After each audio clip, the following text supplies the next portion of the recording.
One thing you espouse a lot, which I love, is the automation step. So like once you have a thing, once you have an idea and you build it and it actually starts making money and it's making people happy, there's a community of people using it, you want to take the automation step of automating the things. So you have to do as little work as possible for it to keep running indefinitely. Can you like explain your philosophy there? What you mean by automate? Yeah, so the general theory of startups would be that when it starts, like you start making money, you start hiring people to do stuff, right? Do stuff that you like, marketing, for example, do stuff that you would do in the beginning yourself, and whatever, community management and organizing meetups for nomadists, for example, that would be a job, for example.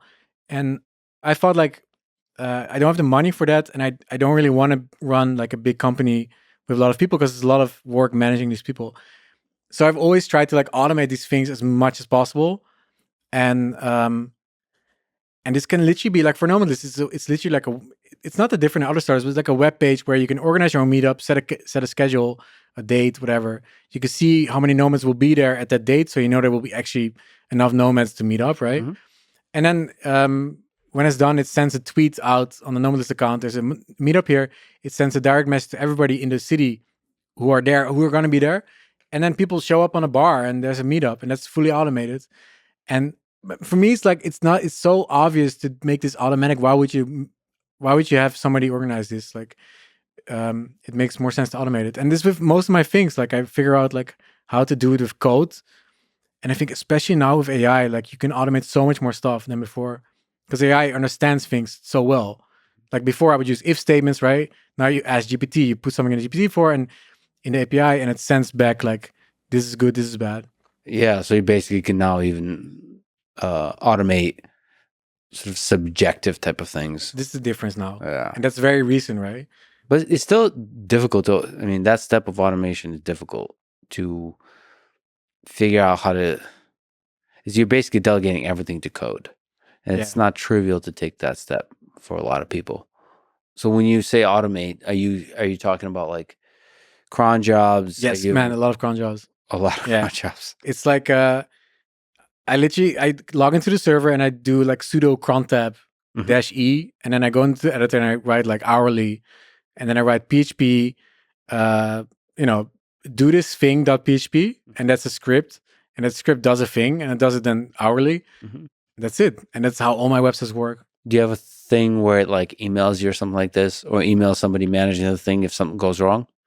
I have these web pages I make. They're called like health checks. So it's like healthcheck.php, and then it has like emojis, like has like a green check mark if it's good, and a red one if it's bad. And then it does like database queries, for example, like what's the internet speed in for example, Amsterdam? Okay, it's a number. It's like 27 megabits, so it's an accurate number. Okay, check, good. And then it goes to the next, and it goes on all the data points. Did people sign up in the last 24 hours? It's important because maybe the sign up broke. Okay, check, somebody signed up. Then I have uptimerobot.com, which is like for uptime, but it can also check keywords. It checks for an emoji, which is like the red X, which is if something is bad. And so it opens that health check page every minute to check if something is bad. Then if it's bad, it sends a message to me on Telegram saying, hey, what's up? It doesn't say, hey, what's up? It sends me like an alert. Hey, like, sweetie. This thing is down. And then I check. So within a minute of something breaking, I know it, and then I can open my laptop and fix it. Yeah. But the good thing is, like the last few years, things don't break anymore. And like definitely 10 years ago when I started, everything was breaking all the time. And now it's like last week was like 100.000% uptime. And these health checks are part of the uptime percentage. So it's like everything works. You're actually making me realize I should have a page for myself, like one page that has all the health checks, just so I can go to it and see all the green check marks. It feels good to look at, It's just be like, okay. Yeah. All right. Like we're okay. Everything's okay. Yeah.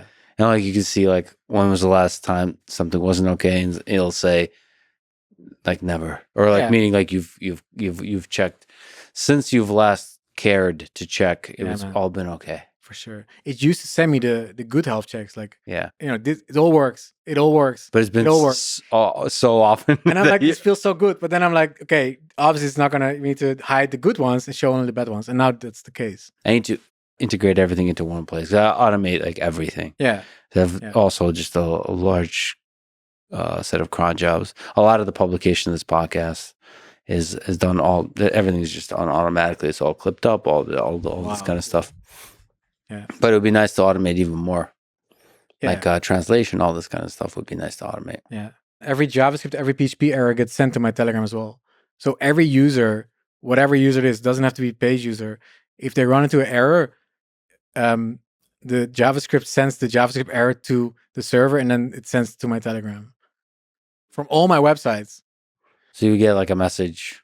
So I get like a uncaught variable error, whatever, blah, blah, blah. And then I'm like, okay, interesting. And then I go check it out. And that's like a way to get to 0 errors, because you get flooded with errors in the beginning. And now it's like nothing almost. So that's really cool. But Matt, that's like, really cool. But this is the same stuff. People, they pay like very big SaaS companies like New Relic for, right? Like to manage the stuff. So you can do that too. You can use off the shelf. I like to build it myself. It's easier.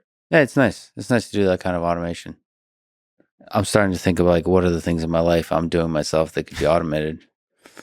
In addition, ask ChatGPT for, like give your day, and then ask it what part should I automate. Well, one of the things I would love to automate more is my consumption of social media. Yeah, both the output and the input.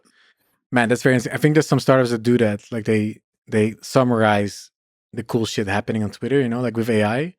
I think the guy called SWYX or something. He does like a newsletter that's completely AI generated with the cool new stuff in AI. Yeah, I mean, I would love to do that, but also like across Instagram, Facebook, LinkedIn, all this kind of stuff. Just like, okay, can you summarize the internet for me for today? Summarize internet.com. Yeah, .com. Because I feel like it pulls in way too much time, but also like I don't like the effect it has some days on my psyche. Because of like haters or just general content, just like general. Politics. Like no, just general. Like for example, like TikTok is a good example of that for me. I sometimes just feel dumber after I use TikTok. I just feel like I don't use it anymore. Empty somehow, and I'm like uninspired. Yeah, it's funny in the moment. I'm like, look at that cat doing a funny thing, and then you're like, oh, look at that person dancing in a funny way to that music, and then you're like.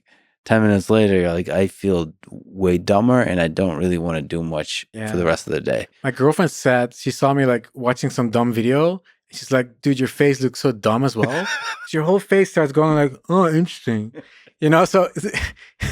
I mean, with social media, this, with X, sometimes for me too, I think I'm probably naturally gravitating towards the drama. Yeah.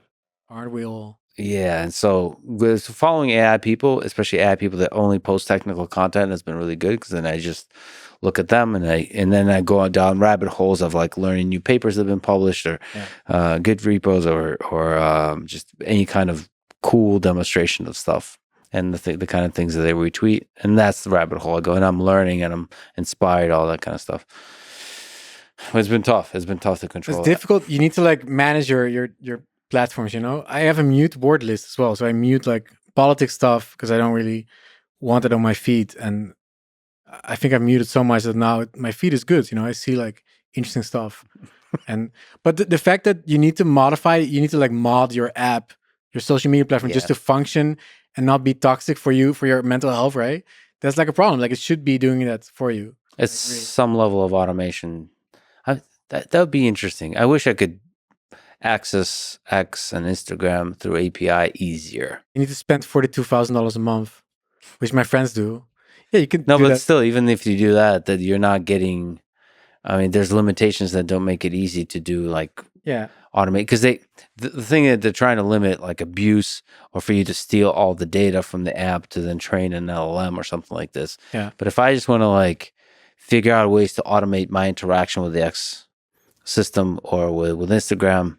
They don't make that easy, but I would love to sort of automate that and explore different ways to how to leverage LLMs to control the content I consume, and maybe publish that. Maybe they themselves can see how that could be used to improve their system. So, but there's not enough access. Yes, you could screen cap your phone, right? It can be an app that watches your screen with you. You could, yeah, but I don't really know like what it would do. Like maybe it can hide stuff before you see it, like I have that. I have Chrome extensions. I write a lot of Chrome extensions that hide parts of different pages and so on. Yeah. Like for example, for my own on my main computer, I hide all views and likes and all that on YouTube content that I create, so Oh, that's that smart. I It doesn't don't. affect you. It doesn't. Yeah, so you don't pay attention to it.